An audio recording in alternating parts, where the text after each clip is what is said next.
In the beginning, there was no stadium, no rules, no trophies, just a ball, or something like it, and a group of people chasing it under open skies, across dusty fields, between ancient stone walls or village huts. The game we now call football didn't begin with a whistle, but with a ritual. It wasn't played for glory, but for meaning. Long before the modern world codified sports, ancient civilizations created games that eerily resembled what we know today. In the heart of Mesoamerica, over 3,000 years ago, the Olmecs, Mayans, and Aztecs played a sacred game called Olamalistli. The players would strike a heavy rubber ball with their hips, aiming to pass it through a stone ring mounted high on a wall. The court was long and narrow, surrounded by towering steps filled with spectators. But this was no entertainment in the modern sense. It was religious, symbolic, and often brutal. Some historians believe the losing team, or their captain, might be sacrificed to the gods. Victory was more than honor, it was survival. Thousands of miles away in ancient China, during the Han Dynasty, a different form of the game was being refined. Cuju, meaning kickball, was played by soldiers as military training and by nobles for sport. A leather ball stuffed with feathers or hair was kicked into a goal made of silk netting. Unlike Mesoamerican games, Cuju was less ritualistic and more skill-oriented. It rewarded precision, teamwork, and finesse. Ancient Chinese texts praised players who could keep the ball in the air for long periods without letting it touch the ground. FIFA would later recognize Cuju as the earliest documented form of football in human history. Across medieval Europe, football took on a wilder, more chaotic life. It was less a sport and more a social explosion. Entire towns would take part in mob football, a rough and tumble free for all played between villages. The field could span miles. The ball might be a pig's bladder. There were no defined teams, just mobs of men wrestling, kicking, and pushing the ball toward a far-off goal. A church door, a tree, a pub. Injuries were common, rules were non-existent, and property damage was guaranteed. So disruptive was the game that multiple kings of England banned it entirely. In 1314, King Edward II issued a decree forbidding football in London, claiming it caused great noise and distracted from archery, a skill far more valuable to the crown. Still, the people played.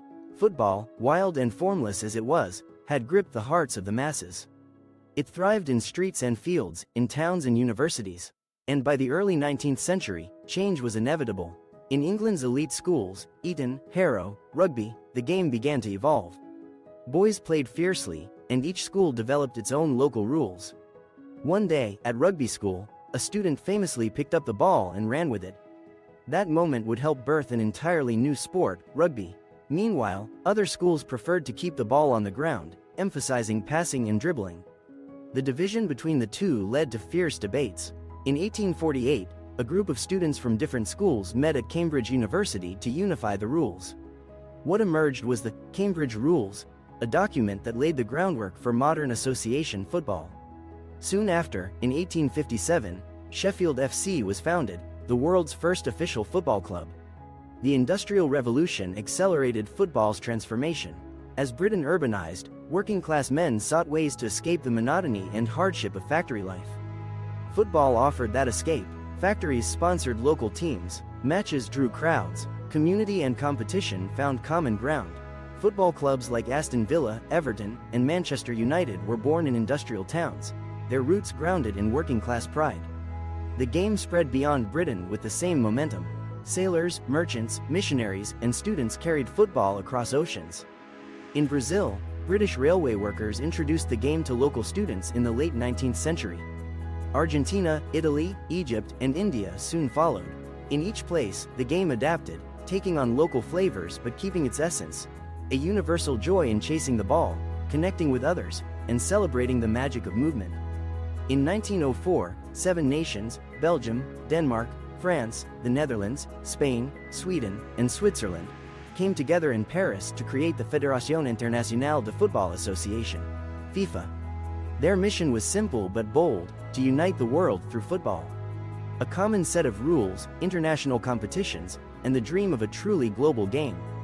That dream came to life in 1930, in Uruguay, where FIFA held the very first World Cup. 13 nations took part. The final, played in Montevideo, saw the host country defeat Argentina in front of 93,000 roaring fans. As Uruguay lifted the trophy, Football had officially become more than a game. It was a global obsession. But the story didn't start in Montevideo. It began in ritual courts, muddy fields, schoolyards, and factory lots. It began with chaos and evolved through culture. It grew, not because of rules, but because of passion. Today, every match echoes that history. Every goal carries the weight of centuries. Every celebration, every cheer, every heartbreak is part of the same ancient story. The story of a game that refused to be silenced, a game that belongs to the world. This is where our journey begins. On the dirt of forgotten courts, under the haze of torches, in the laughter of ancient children kicking a ball made of straw. Before the bright lights in the roaring stadiums, before the legends and the sponsors, before the billions of fans, there was just a ball, a foot, and a dream. From the moment the first whistle echoed in Montevideo's Estadio Centenario in 1930, the FIFA World Cup became more than a tournament. It became the stage where legends are born, dreams fulfilled, and nations united or broken in 90 unforgettable minutes. In that inaugural final, Uruguay, the host and pre-tournament favorite, faced off against their fiercest rival, Argentina. The stadium overflowed with anticipation. Fans waved flags, prayers were whispered, and the world watched as football's most enduring event was born. Uruguay came from behind to win 4-2, igniting celebrations across the country. That victory didn't just crown the first world champions, it solidified football's place as the global game. 4 years later, the world gathered again, this time in Italy, under the shadow of rising fascism. Mussolini saw the World Cup not just as sport, but as propaganda. Italy's national team, skillful and tactical, dominated the tournament. The 1934 final, held in Rome, saw Italy defeat Czechoslovakia 2-1 in extra time. It was football and politics interwoven, the beautiful game wearing the mask of nationalism. In 1950, after a 12-year break due to World War II, the World Cup returned, this time to Brazil. The final was not a traditional match, but a decisive group game between Brazil and Uruguay in the newly built Maracana Stadium.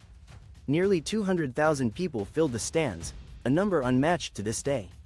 Brazil needed only a draw, but in what would later be called the Maracanazo, Uruguay stunned the world by winning 2-1. Silence fell upon the stadium.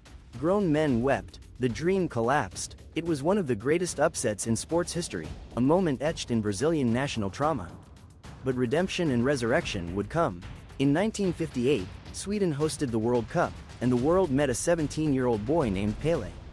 Barefoot in training and fearless in matches, he dazzled defenders and danced with the ball like he was born to do it. In the final, Brazil defeated the hosts 5-2. Pelé scored twice. A new era had begun, one defined by style, joy, and the samba rhythm of Brazilian football. That era continued into 1970, a year that many still call the golden standard of World Cup football. Held in Mexico, the tournament showcased Pelé's brilliance in full bloom. In the final, Brazil faced Italy. The game was a masterclass, fluid passing, tactical brilliance, and the final goal, a breathtaking team move finished by Carlos Alberto, became a symbol of the beautiful game. Brazil won 4-1. Pelé became the first, and still only, player to win 3 World Cups.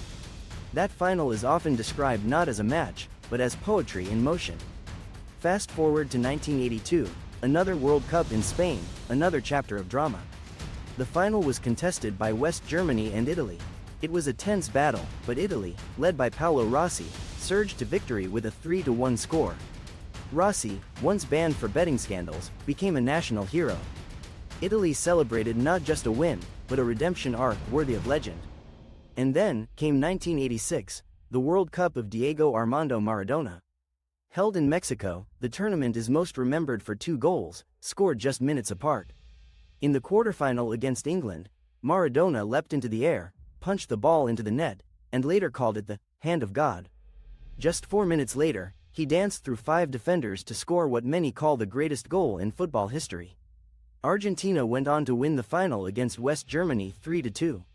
Maradona didn't just win a trophy, he elevated football to something spiritual, personal, untouchable.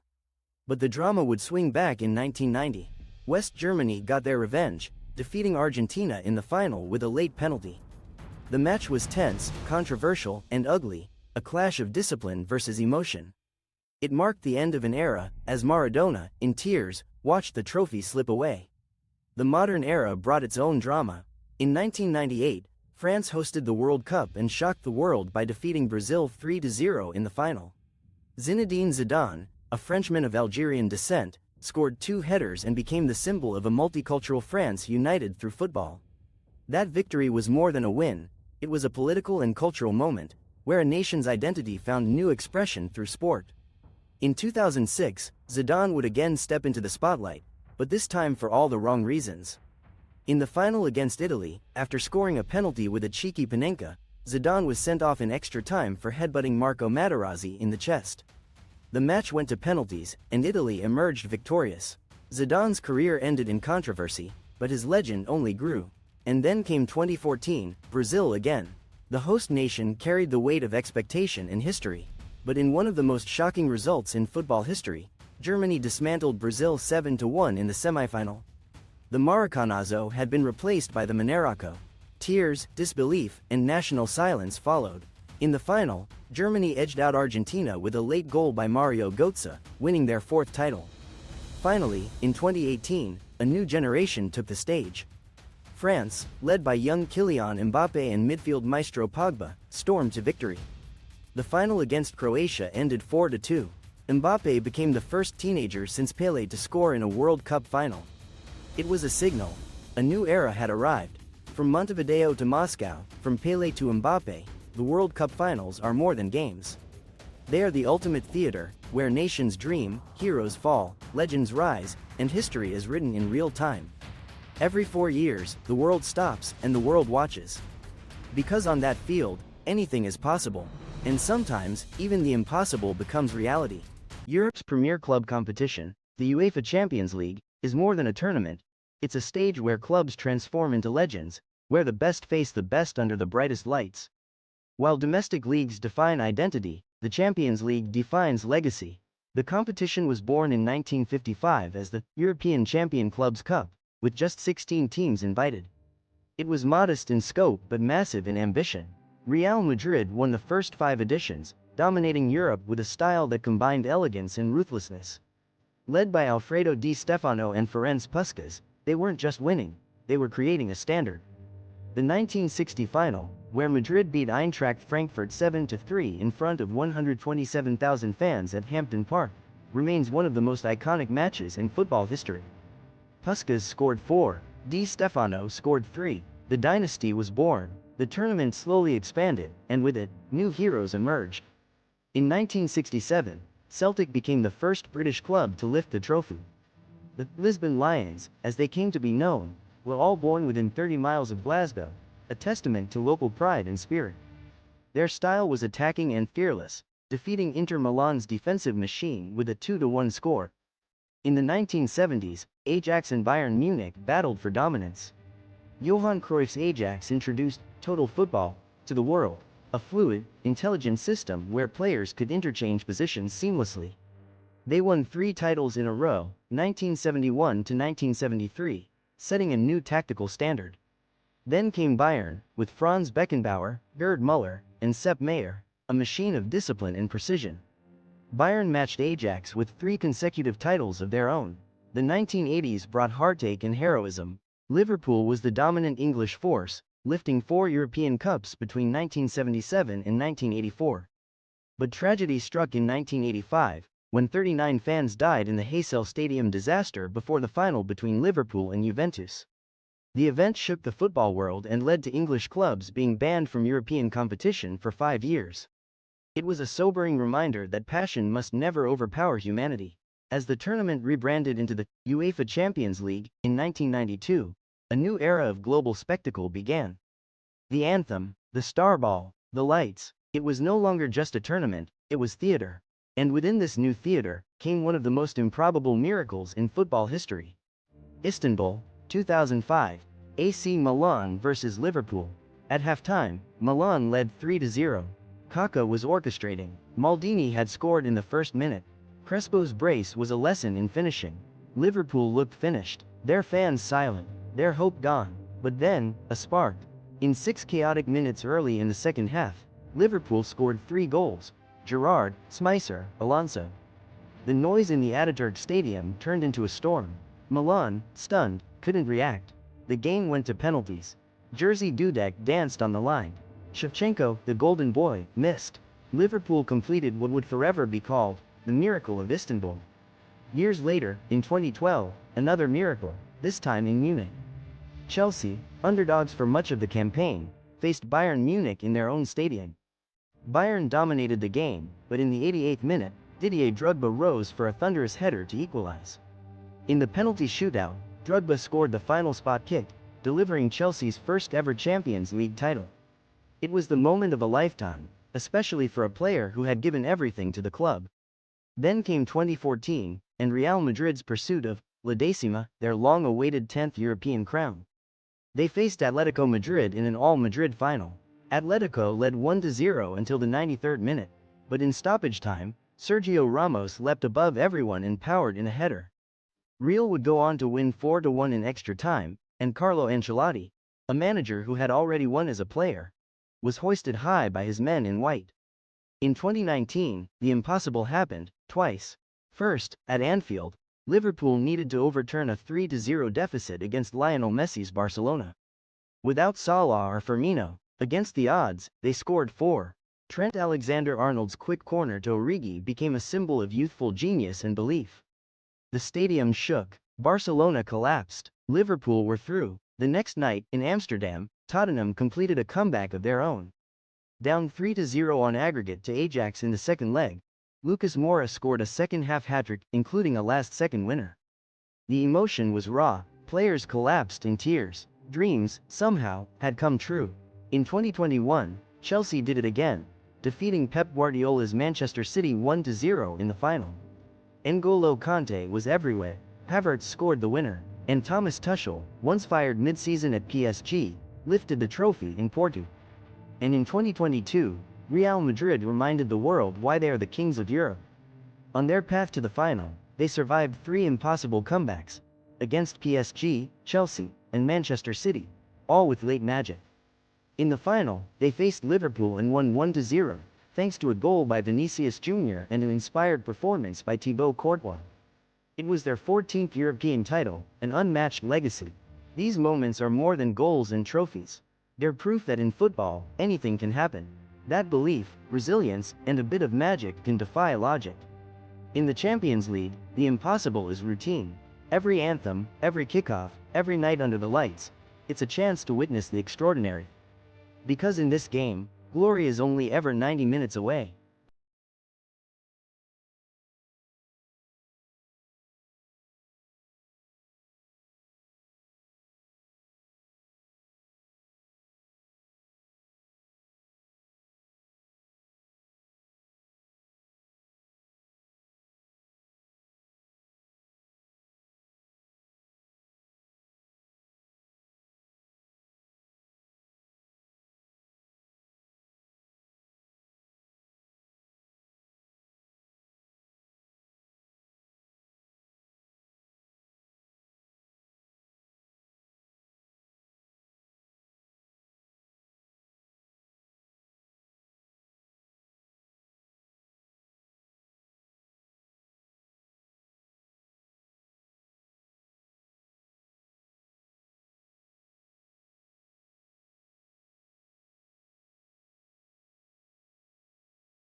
game of momentum, a force that can lift one team into glory and plunge another into despair. But every once in a while, something rare happens. The impossible shifts, the script flips, and from the ashes of defeat, a team rises, not just to win, but to become immortal. These are the comebacks that shook the world. Few matches in football history have echoed louder than the 2005 UEFA Champions League final in Istanbul. On one side stood AC Milan, giants of Europe, loaded with legends like Maldini, Pirlo, Kaká, and Shevchenko. On the other stood Liverpool, proud, historic, but considered the underdog. By halftime, it was a rout. Milan led 3-0. Maldini scored within 50 seconds. Crespo added two more. Liverpool's defense was in shambles. Fans cried in the stands. Pundits spoke of damage control. The trophy was all but engraved. But in the dressing room, a decision was made, not of tactics, but of pride. Liverpool came out a different team. In 6 minutes, the unthinkable happened. 3 goals. Gerrard's header, Smicer's low drive, Alonso's rebound after a missed penalty. The stadium exploded. Milan, stunned, collapsed inward. The match went to penalties. Jerzy Dudek, unorthodox, unpredictable, danced on the line like Grobbelaar before him. Shevchenko, the superstar, stepped up and missed. Liverpool had completed one of the most improbable comebacks in football history. A 3-0 deficit erased, a 6th European title won, and a new legend born, the miracle of Istanbul. But Istanbul was just one chapter in football's long book of comebacks. Go back to 1999, the Champions League final in Barcelona. Manchester United faced Bayern Munich. Bayern scored early. They held their lead. The clock ticked into stoppage time. German fans began to celebrate. The banners came out. The ribbons were tied to the trophy. And then, in the space of 102 seconds, football showed its madness. Corner. Beckham swings it in. Sheringham scores. 1-1. Another corner. Beckham again. This time it's Solskjaer, the baby-faced assassin, stabbing it home. 2-1. The final whistle blew. Bayern collapsed to the ground. United, in disbelief, celebrated a treble, Premier League, FA Cup, Champions League, all won in the same season.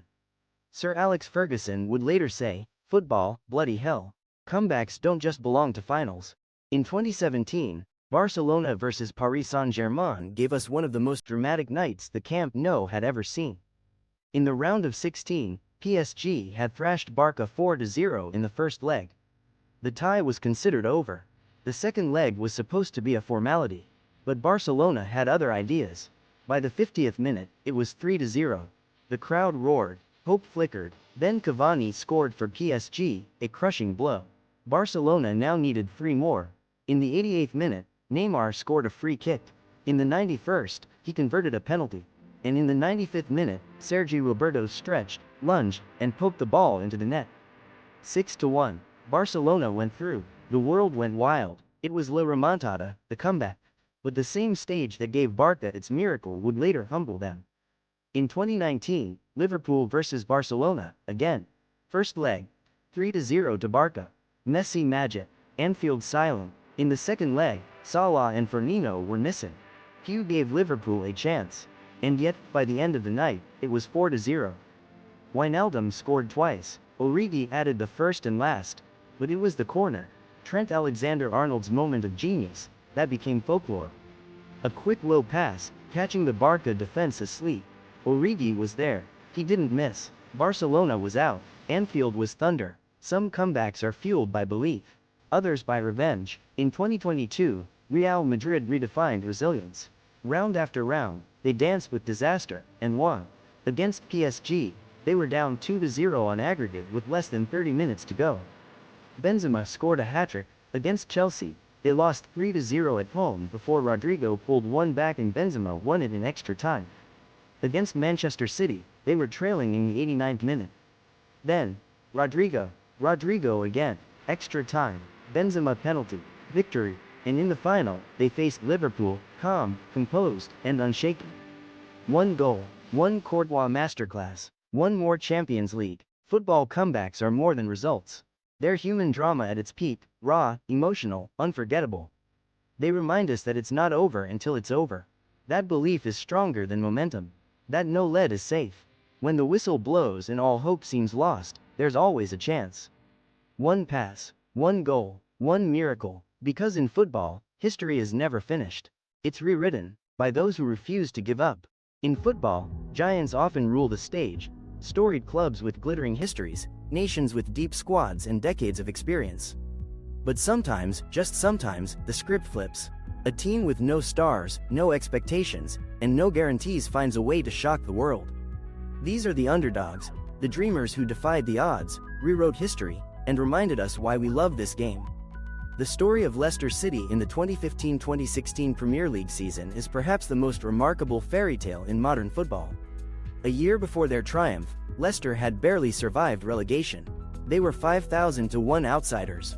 The Big Six laughed, the experts dismissed them, but something extraordinary happened. Led by Italian manager Claudio Ranieri, a kind, old-school figure once considered past his prime, Leicester built a team with heart, grit, and purpose.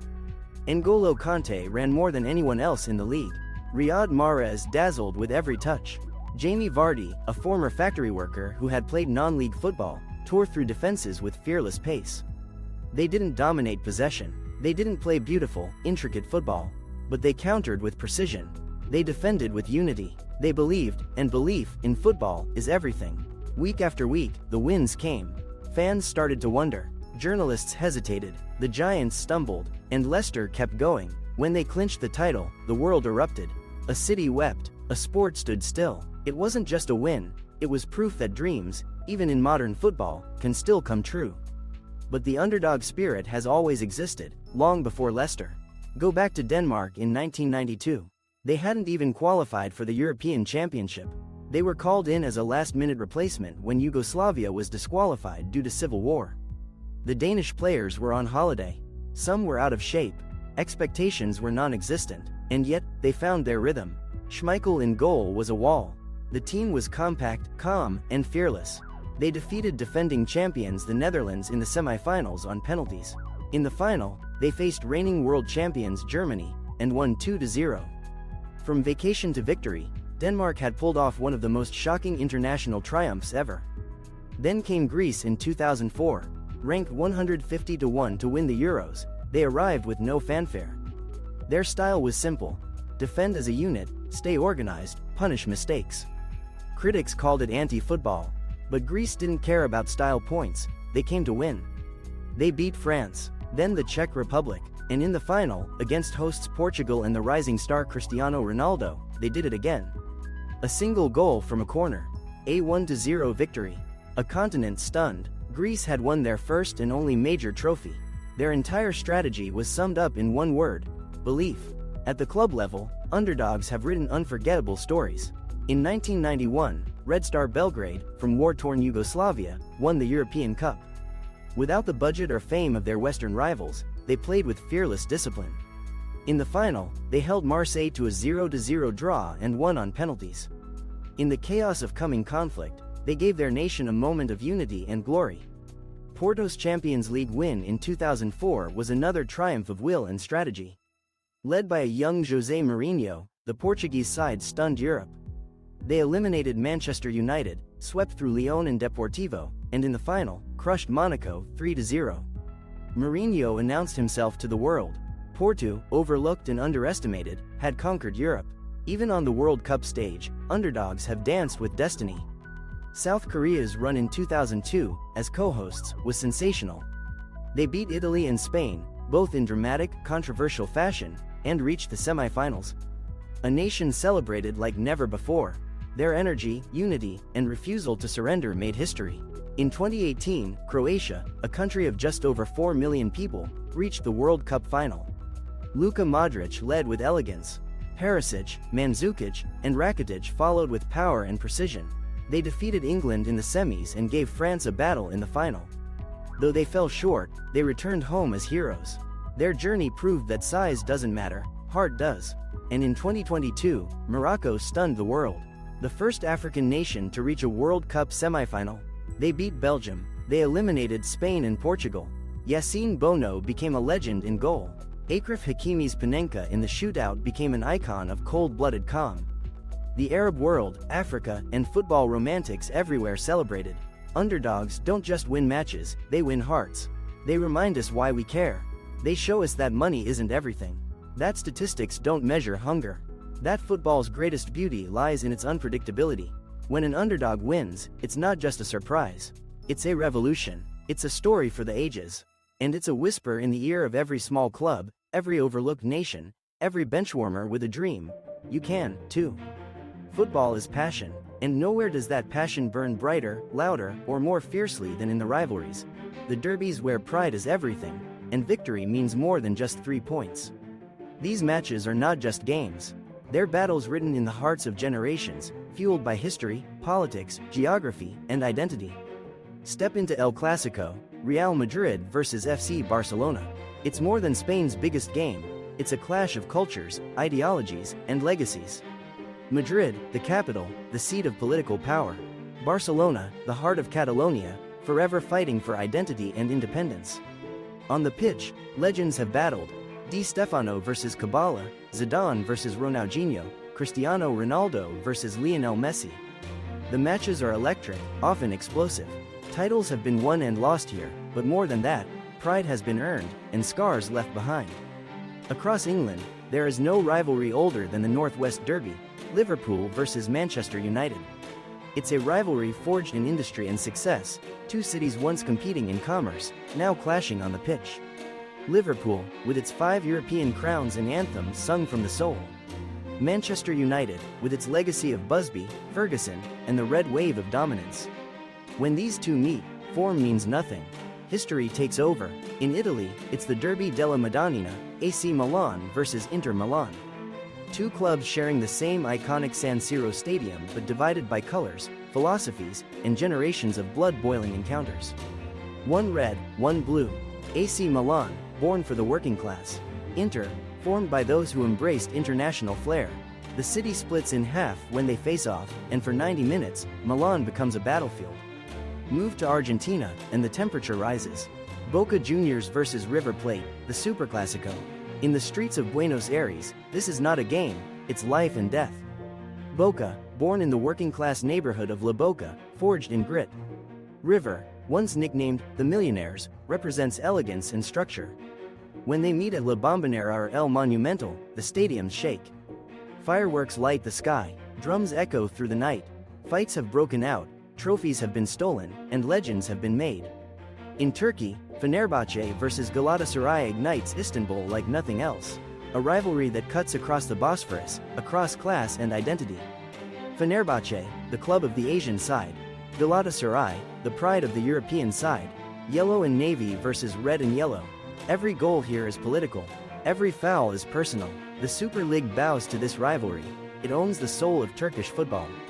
In Scotland, Celtic versus Rangers forms the Old Firm Derby, one of football's most emotionally charged fixtures. It's Protestant versus Catholic, Unionist versus Nationalist, politics, religion, and football fused into one. Celtic Park and Ibrox become cauldrons, full of chants, banners, and decades of history both beautiful and dark. In Germany, Der Klassiker, Bayern Munich versus Borussia Dortmund, might lack centuries of animosity, but it represents the power dynamic of German football. Bayern, the perennial winners. Dortmund, the youthful rebels. Yellow versus red, Goliath versus a team that believes in youth and fire. Titles, talent, and tension define this modern giant clash. Beyond Europe, rivalries burn with equal heat. In Brazil, Flamengo versus Fluminense, the Florida Flu Derby, shakes the Maracana. Its rhythm, music, and emotion. In Egypt, Al Ahly versus Zamalek splits Cairo and the entire nation in two. Riot police, banners, drums, the game is war, and the fans are warriors. In Mexico, Club America versus Chivas, the Superclásico, pits capital power against national pride. America, flashy, rich, based in Mexico City. Chivas, traditional, fielding only Mexican players, the soul of Guadalajara. Each encounter is a referendum on identity. These derbies aren't defined by trophies, but by stories. A last-minute goal, a red card that changed everything, a banner that stung, a chant that echoed. These matches are not played, they are felt. You don't just watch a derby, you live it. And for the fans, these games are never over. The result stays with them, in their hearts, in their homes, in every conversation until the next clash. These rivalries are passed down like folklore, from fathers to sons, from mothers to daughters. Because in football, nothing runs deeper than a derby. Football is a game of beauty, of movement, skill, and breathtaking brilliance. But beneath its poetry lies a darker, messier truth. The game is also about chaos. And sometimes, the most unforgettable moments aren't goals or trophies, but decisions, incidents, and flashpoints that left the world stunned, divided, or outraged. Few moments are as infamous, or iconic, as Diego Maradona's Hand of God.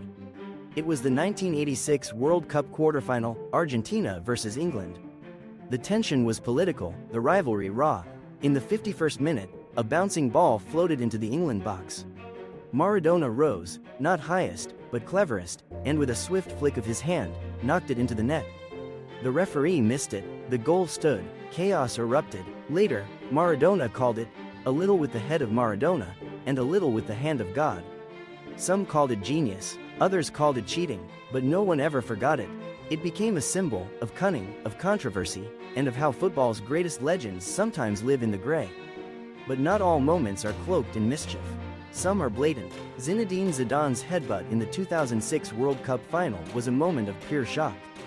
With the world watching, in what was meant to be the perfect swan song of a glorious career, Zidane turned and drove his head into Marco Materazzi's chest. Red card, sent off in his last match. France lost on penalties. No one could believe it. What triggered it? Later, we learned Materazzi had insulted Zidane's sister. Was it justified? Was it madness? Either way, it was unforgettable, a perfect World Cup shattered by one moment of fire. In 2010, another World Cup delivered drama of a different kind. Luis Suarez's handball in the dying seconds of the quarterfinal between Uruguay and Ghana. With the score level and the ball heading into the net, Suarez, already beaten, deliberately used his hands to block the ball on the line. Red card, penalty. Ghana had the chance to become the first African nation to ever reach a semifinal. But Guyana missed. Uruguay celebrated. They would go on to win the shootout. Suarez was vilified, but also called a hero by his countrymen. "I did it so my team could stay alive," he said. Sometimes, the controversy isn't about an action, but a lack of technology. In 2010, England faced Germany in the World Cup. Frank Lampard's long-range shot hit the crossbar and bounced well over the line, but the officials didn't see it. No goal was given. Germany won 4-1. The world erupted in disbelief. The pressure mounted, and the incident became one of the driving forces behind the introduction of goal line technology. In club football, controversy has had its share of stage time. In the 2009 Champions League semi-final between Chelsea and Barcelona, referee Tom Henning-Ovrybo's decisions sparked fury. Chelsea were denied multiple penalty appeals.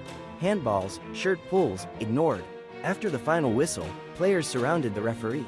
Didier Drogba, furious, turned to the camera and screamed, "It's a disgrace." Barcelona went through on away goals. Chelsea fans never forgot.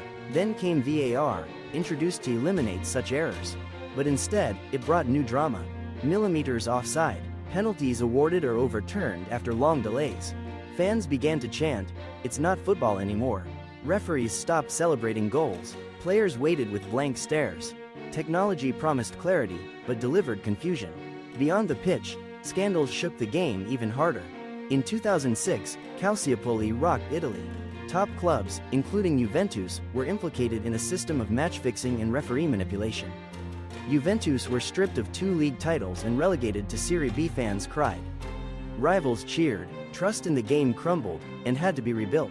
In 2015, FIFA itself was engulfed in corruption. Top officials arrested, bribery, fraud, money laundering, all revealed. The sport's highest body exposed. The game's integrity shaken. The house of football had cracked from within. But perhaps the deepest controversies are those that ask uncomfortable questions. About racism, about discrimination, about how the game, watched by billions, sometimes reflects society's worst as much as its best. Chants, abuse, silence from governing bodies, black players walking off the pitch. Say number to racism, banners raised, but then what? The battle continues. Players speak out, fans demand change, but football, like the world, still has work to do. Controversy is football's shadow, always behind it, sometimes overtaking it. It angers, it divides, but it also sparks reform. It forces evolution. From videotech to equality campaigns, from replays to justice, the game has slowly adapted, because it had to. These moments may be painful, infuriating, and polarizing, but they are part of football's history, the flawed, raw, human side of the beautiful game. Because football isn't perfect, and that's exactly why it matters so much.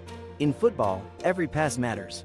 Every dribble has intent, but it's the goal, that single moment when the ball crosses the line, that transforms a game into legend. Some goals are technical masterpieces. Others are pure emotion. Some change the course of history. Others simply remind us why we fell in love with the game in the first place. Here are 20 of the most iconic goals ever scored, not just for how they were scored, but for what they meant. 1. Diego Maradona vs England, 1986. They call it the goal of the century. From his own half, Maradona weaved through 5 defenders and the keeper before slotting it home. No tricks, no shortcuts, just pure, unstoppable genius. 2. Marco van Basten vs Soviet Union, 1988. A volley from the most impossible of angles in the Euro final. A moment of supreme technique, frozen in time as Van Basten's strike curved into the top corner. A goal sculpted from perfection. 3. Zinedine Zidane vs Bayer Leverkusen, 2002, Champions League final. Ball floats high, Zidane waits, left-footed volley, perfectly timed. The ball spins and crashes into the net. A goal as elegant and commanding as the man himself. 4. Lionel Messi vs Athletic Bilbao, 2015, Copa del Rey final. Messi picks up the ball on the right wing, dances past 4 defenders and the goalkeeper, and scores. A run of surgical beauty and unmatched balance, art in motion. 5. Roberto Carlos vs France, 1997, a free kick that defied physics. From 35 meters out, Carlos bent the ball around the outside of the wall, then watched it swing back in. Scientists still study it, fans just smile in disbelief. 6. Cristiano Ronaldo vs Juventus, 2018, Champions League quarterfinal. A cross floats in, Ronaldo rises, a bicycle kick, suspended in air like time had stopped. Buffon watched, the stadium rose, even Juve fans applauded. 7. Dennis Bergkamp vs Argentina, 1998. In the dying moments of a World Cup quarterfinal, Bergkamp controlled a long pass, flicked it past the defender, and slotted it into the top corner, all in 3 touches. Control, intelligence, brilliance. 8. James Rodriguez vs Uruguay, 2014, World Cup. The ball comes high, James turns, chest controls, and volleys from outside the box. The ball dips under the bar. It was the birth of a star, and the goal of the tournament. 9. Andres Iniesta vs Netherlands, 2010. Not the most beautiful strike, but one of the most meaningful. Extra time, World Cup final, Spain vs the Netherlands. Iniesta finds space, finds the net, and finds immortality. 10. Jeff Hurst vs West Germany, 1966. The most debated goal in football history. Did it cross the line? The referee said yes. England lifted their only World Cup, and "they think it's all over" became legend. 11. Ronaldinho vs Chelsea, 2005. A toe poke, out of nowhere, through a sea of legs. Unexpected, unpredictable, unstoppable. Only Ronaldinho could make such chaos look casual. 12. George Weah vs Verona, 1996.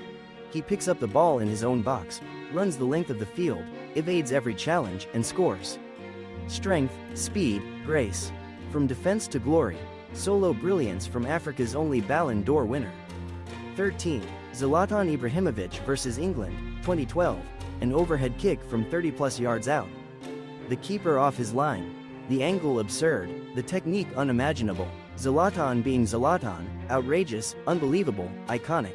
14. Carlos Alberto vs Italy, 1970. Perhaps the greatest team goal of all time. Brazil pass with style and rhythm. Pelé pauses, then lays it off. Carlos Alberto storms in, strikes cleanly, scores. The essence of Brazilian football in one move. 15. David Beckham vs Greece, 2001, last minute. Free kick. England need a goal to qualify. Beckham bends it around the wall and into the top corner. Redemption, relief, roars, a moment of captaincy and clutch.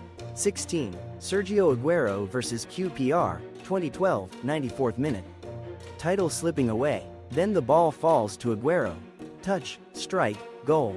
Aguero echoes forever. Manchester City crowned champions, in the most dramatic Premier League ending ever. 17. Mario Götze vs Argentina, 2014. World Cup Final, extra time, chest control, left foot finish. Götze becomes Germany's golden boy. A nation erupts. One perfect moment, one perfect touch.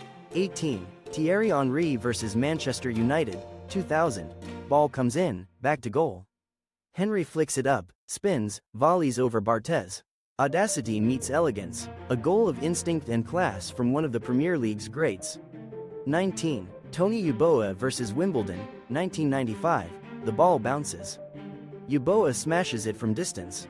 It rattles the bar, hits the ground, and explodes into the net. One of the purest, most satisfying strikes ever caught on camera. 20. Saeed El Owairan vs Belgium, 1994. From deep in his own half, the Saudi Arabian midfielder charges forward, slaloming through defenders, and finishes with confidence. A solo goal on the grandest stage. Pure World Cup magic. These goals are more than just points on a scoreboard. They are moments where the sport transcended itself, where technique met tension, where the impossible became reality. They live on in highlight reels, in classroom blackboards, in bedroom posters, and in the dreams of every child who's ever kicked a ball and whispered, "I'm going to score like that." Because in football, a single goal can echo forever. In a game obsessed with goals, the men who stop them are often overlooked. But behind every great team, behind every trophy, stands a guardian. A goalkeeper, the last line of defense, the first spark of counterattack. They are the calm in chaos, the fearless in storms, the hands that hold the line when all else has failed. Some goalkeepers are remembered for saves that changed history, others for their presence, their aura, their command of the box. Some did it with style, others with silence, but all left their mark. Lev Yashin, the Black Spider, remains the only goalkeeper to ever win the Ballon d'Or. Playing in the mid-20th century for the Soviet Union, Yashin was dressed all in black, and he moved like a shadow. His reflexes were otherworldly, his presence intimidating. He was among the first to organize defenses vocally, to rush out of goal, to command the space beyond his 6-yard box. He wasn't just a shot stopper, he redefined the role. A pioneer, a wall, a legend. Fast forward to Gianluigi Buffon, Italy's eternal number one. From his teenage debut at Parma to his long reign at Juventus, Buffon embodied loyalty, grace, and resilience. He played over 1,000 professional matches and lifted the World Cup in 2006. In the penalty shootout final, he stood firm, confident, and composed. His career was a masterclass in consistency. Never flashy, always dependable, Iker Casillas, Spain's golden boy, captained his nation through its greatest era, Euro 2008, World Cup 2010, Euro 2012. He was reflex personified, small for a keeper, but incredibly fast, with instincts that defied logic. In the 2010 World Cup final, he made one of the most important saves in football history, denying Arjen Robben in a one-on-one. That save kept Spain alive, and minutes later, they won the trophy. Then there's Manuel Neuer, the revolutionary. More than a goalkeeper, a sweeper keeper. With Bayern Munich and Germany, Neuer changed the expectations of the position. He played with his feet like a midfielder, often acting as a last defender. His anticipation, distribution, and confidence redefined modern goalkeeping. In the 2014 World Cup, he dominated the box like a general, and lifted the trophy at the Maracana. Peter Schmeichel, the towering Dane, was the rock behind Manchester United's 1999 treble-winning season. With his massive frame and fearless leaps, he shut down attacks before they began. In that unforgettable Champions League final, he captained the side and even celebrated the comeback goals like a striker. His son, Kasper Schmeichel, would later follow in his footsteps, winning the Premier League with Leicester in 2016, and writing a fairy tale of his own. Oliver Kahn, Germany's titan, was pure intensity. With fiery eyes and thunderous fists, Kahn was a symbol of focus and fury. He was named the best player of the 2002 World Cup, a rare feat for a goalkeeper, even though Germany lost the final. His leadership, his rage, his willpower made him more than a keeper. He was a force. Some goalkeepers became heroes through single moments. Jerzy Dudek, in 2005, performed goalkeeping mind games during the Champions League final penalty shootout. His dancing on the line, his unorthodox movements, they distracted Milan. He saved from Pirlo and Shevchenko, helping Liverpool complete the miracle of Istanbul. Tim Krul, for the Netherlands in the 2014 World Cup quarterfinal, was subbed in just for the shootout against Costa Rica. He guessed correctly on almost every penalty, saving 2, and proved that even the coldest strategy can work when nerves are of steel. Keylor Navas, underestimated at Real Madrid, became the backbone of their Champions League three-peat. Save after save, match after match, always calm, always clutch. In big moments, he never flinched. Thibaut Courtois, in the 2022 Champions League final, delivered a goalkeeping performance for the ages, saving 9 shots against Liverpool and earning man of the match. His reflexes were sharp, but his presence was sharper. And then there are the moments frozen in time. David De Gea's impossible triple save against Arsenal. Alisson Becker's last-minute header for Liverpool to qualify for the Champions League. Rinat Dusayev's acrobatic saves for the Soviet Union in the 80s.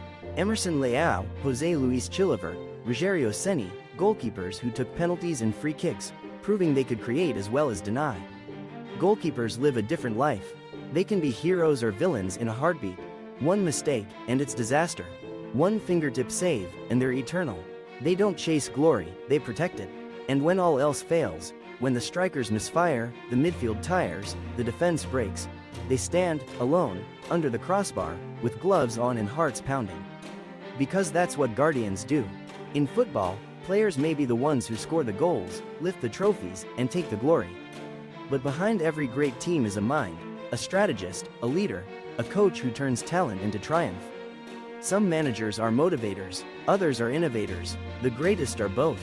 They don't just win, they leave fingerprints on the game itself. Rinus Michels, the father of total football, changed football forever in the 1970s. At Ajax and later with the Dutch national team, Michels introduced a system where players weren't confined to positions but moved fluidly, swapping roles and reading the game as a living structure. His teams played with intelligence, fluidity, and fearlessness. With Johan Cruyff as his on-field general, Michels built a philosophy that would echo through the decades, influencing Barcelona, Guardiola, and generations of thinkers. Speaking of Johan Cruyff, he didn't just execute total football, he evolved it. As manager of Barcelona in the late 80s and early 90s, Cruyff laid the foundations for what would become La Masia and the famed tiki-taka style. He focused on possession, triangles, youth, and belief. He brought a system, a soul, and a style. Playing football is very simple, he said, but playing simple football is the hardest thing there is. Arrigo Sacchi was never a professional player, yet he redefined what a team could be. At AC Milan in the late 1980s, he created a high-pressing, positionally structured machine that swept Europe. With Baresi, Maldini, Gullit, Van Basten, and Rijkaard, Sacchi's Milan didn't just win, they dominated with tactical precision. "I never realized that to be a jockey you had to be a horse," he once replied to critics questioning his background. Sir Alex Ferguson didn't just build a team, he built an empire. Over 26 years at Manchester United, he won 13 Premier League titles, 2 Champions Leagues, and countless domestic trophies. But more than silverware, he built eras, each time replacing legends, adapting styles, and maintaining dominance. He was a master of mind games, motivation, and man management.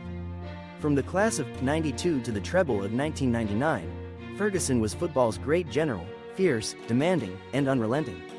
Arsene Wenger, the philosopher king of Arsenal, brought a new vision to English football. Diet, science, speed, and technical flair, Wenger's methods were ahead of their time.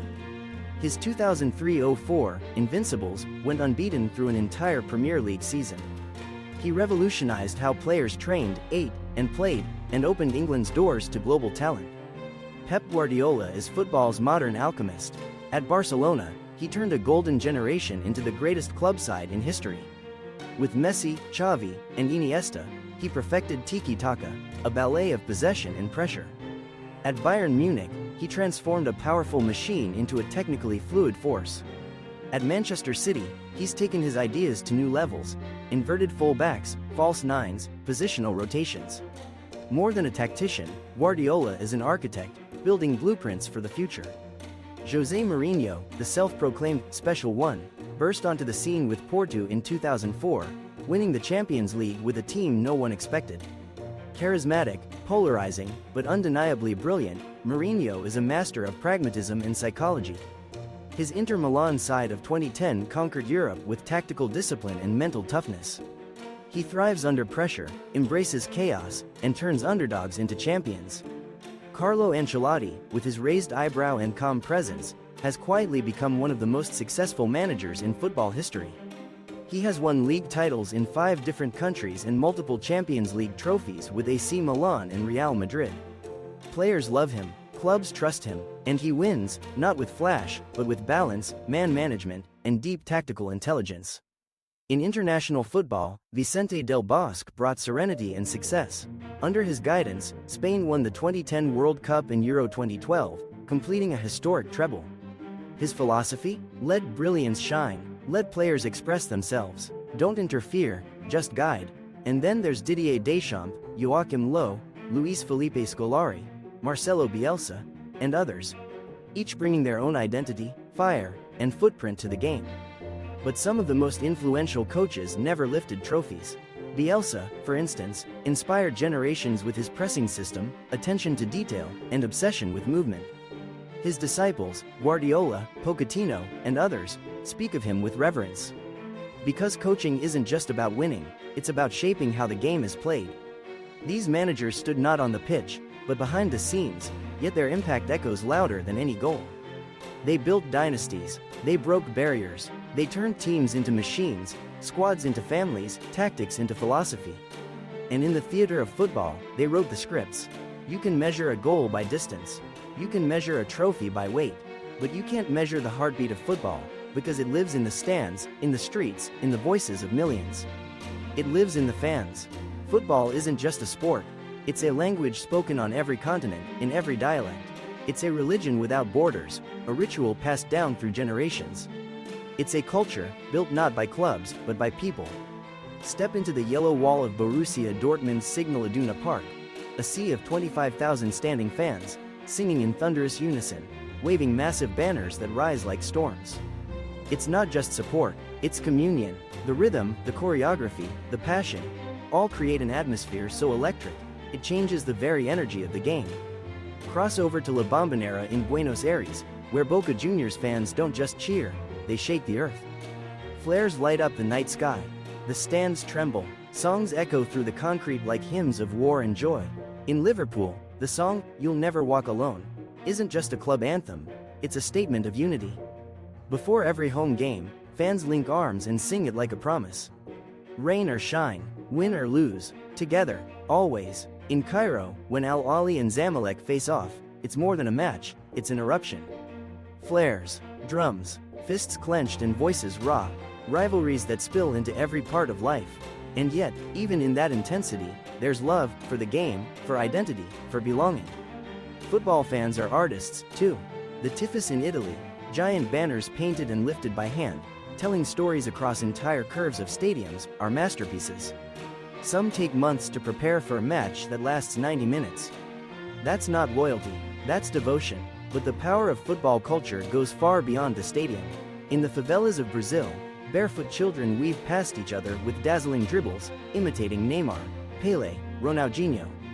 In the alleyways of London, kids wear their heroes' names on knockoff shirts and talk about the Champions League like it's mythology. In Nairobi, in Dhaka, in Jakarta, murals of Messi and Ronaldo glow on walls faded by sun and time. Football is street culture. It's dance, it's music, it's political. During apartheid, South Africans gathered around radios to follow matches that gave them hope. In war zones, children play with balls made of rags. In refugee camps, a goal, even improvised from sticks, becomes a symbol of something normal, something joyful. And then there are the rituals, painting faces, wearing lucky socks, turning on the same TV at the same angle, kissing a crest, lighting a candle, refusing to sit until your team scores. Superstition and spirit blend in the lives of fans, because this game lives in their blood. Clubs know this. That's why Barcelona declares itself, mais qu'un club, more than a club. Why Celtic fans chant about history. Why Marseille fans speak of their city like it's alive inside the stadium. Because football is not just played, it is carried. It unites, and sometimes, it divides. But even division creates passion. Rivalries, debates, heartbreaks, all come from love. When your team loses, it's not just frustration, it's grief. And when they win, it's euphoria. Pure, unfiltered joy. And that global power? It's real. When a nation plays in the World Cup, everything stops. Schools close, roads empty, cities pulse. Think of 2010, when South Africa hosted the vuvuzelas, the dancing, the unity. Or 1998 in France, when Zinedine Zidane, the son of Algerian immigrants, became the face of a multicultural victory. Football isn't just games, it's social change, it's diplomacy, it's resistance, it's why children in every corner of the planet kick a ball and dream. Why prisoners in isolation cry at final whistles. Why millions gather in homes, bars, parks, to feel something, together. Because in football, the pitch is just the beginning. The real magic is in the people, the fans, the songs, the silence before a penalty, the scream after a goal, the stories passed down, of moments, of players, of what it all meant. Football isn't just watched, it's lived. Football is joy, it's escape, celebration, identity. But like anything loved by billions, it has shadows. Beneath the floodlights and the cheers lies a darker story, one of scandal, pain, and moments when the game lost its soul. These are the chapters that fans wish didn't exist. But to understand the beauty of football, we must also face the moments that broke it. One of the darkest days in football history came on April 15, 1989, at Hillsborough Stadium in Sheffield. During the FA Cup semi-final between Liverpool and Nottingham Forest, overcrowding in the stands led to a deadly human crush. 97 fans lost their lives. Hundreds were injured, and the tragedy was made worse by the cover-up that followed, false reports blaming fans, decades of denial, and a long fight for justice. It took more than 25 years for the truth to be fully acknowledged. The fans were not to blame. It was a moment that changed English football forever, from how stadiums were designed to how supporters were treated. But the scars remain. For the families, for the club, for the city of Liverpool, Hillsborough is not history. It is memory. Just 4 years earlier, another tragedy unfolded in Europe. In 1985, at the Heysel Stadium in Brussels, during the European Cup final between Juventus and Liverpool, violence broke out between rival supporters. A wall collapsed. 39 people died, mostly Italians.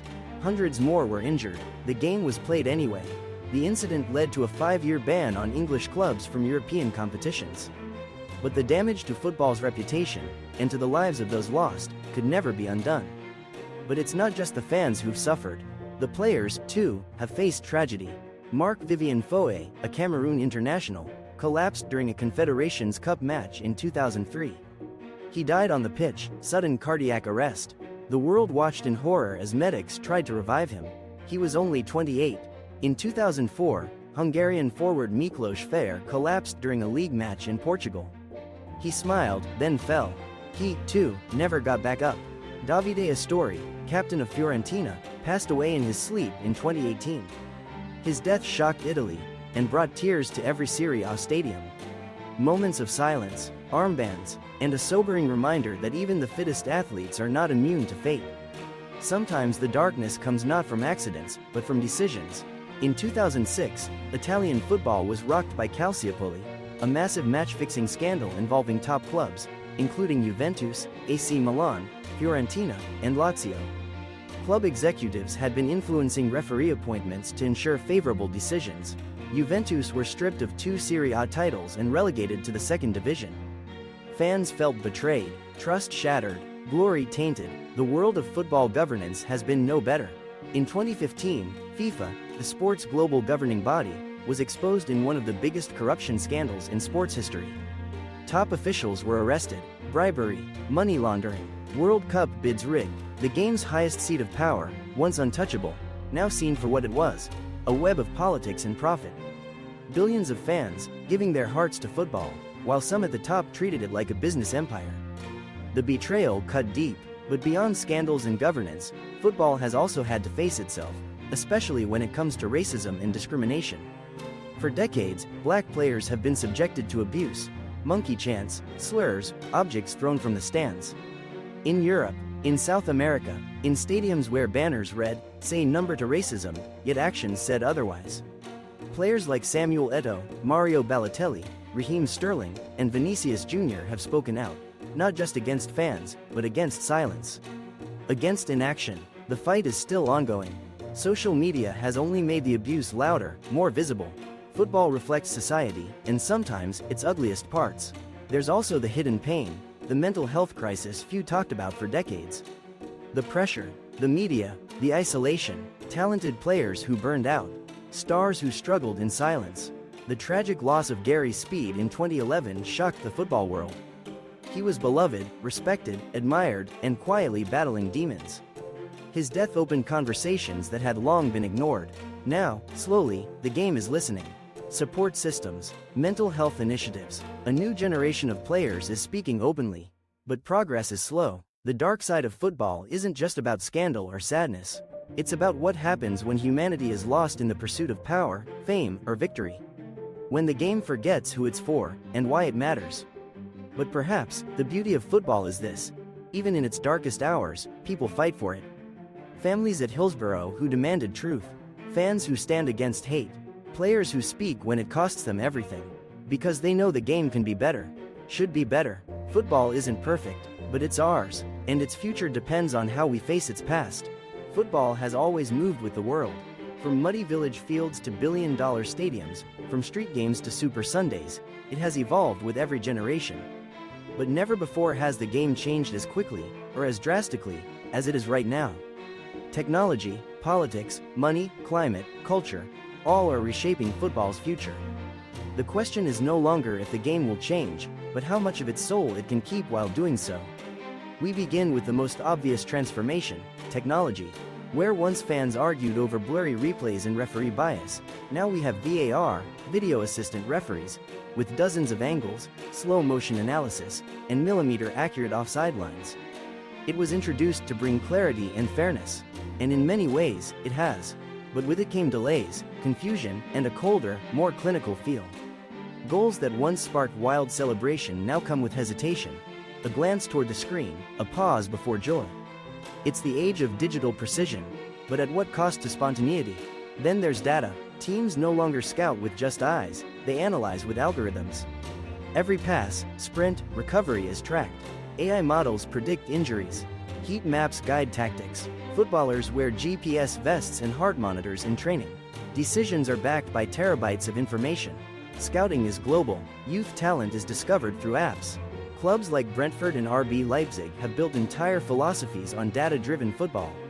In the future, matches might be played with augmented reality stats hovering above players, live, for fans to see. And fans? They've changed too. The stadium is no longer the only place football lives. Billions follow the game through social media, streaming platforms, video games, and virtual communities. A kid in Jakarta can watch a Premier League match on his phone, follow his favorite player on TikTok, and train using drills he downloaded from YouTube. Clubs have become brands, players become influencers, and content is just as important as results. But not everyone is cheering. With this global expansion has come a deepening concern: money. Clubs are now backed by billionaires, states, and corporate empires. Transfer fees have exploded. Some clubs feel untouchable. Others, rich in history but poor in cash, struggle to keep up. The failed European Super League in 2021 was a warning. A proposal by elite clubs to create a closed competition, driven by profit, sparked global outrage. Fans protested, governments intervened, the idea collapsed, for now. But the message was clear: football's soul cannot be sold without a fight. On the international stage, the World Cup is expanding. From 32 to 48 teams. More matches, more fans, more money, but also more voices, more representation, more dreams. Nations once left on the margins now get their shot on the biggest stage. Africa, Asia, Oceania, it's not just about Europe and South America anymore. And speaking of expansion, the women's game is rising like never before. Once ignored, women's football now draws record-breaking crowds and massive broadcasts. The 2023 Women's World Cup showed the world the quality, power, and potential of the women's game. More investment, more talent, more belief. The future is not just male, it's shared. Then comes the deeper question: the environment. Climate change is affecting pitch conditions, player health, and tournament logistics. Future World Cups may have to shift locations, schedules, or even formats. Clubs and federations are under pressure to reduce emissions, cut down on air travel, and embrace sustainability. Football can no longer exist outside of the world's biggest crisis. It must adapt, or become part of the problem. And what about the game itself? Will we see robot referees? Automated substitutions? Fan-controlled teams like in esports? Will virtual reality allow fans to stand, on the pitch, with their heroes from home? Will AI-generated tactics one day replace the manager's touch? Or will the future surprise us, not with tech, but with heart? Because for all the change, some things will remain. A ball, a pitch, a child kicking it against a wall, a father or mother passing it in the backyard, a scream in the 90th minute, a goal that changes a life, the tears of loss, the roar of victory. Football isn't going away, it's just becoming something bigger, stranger, faster. But the soul of the game, that raw, shared, beating rhythm, is still in our hands. The future of football isn't just about where it's going, it's about who we decide to be when we get there. This is the story of football. The field may change, but the dream endures.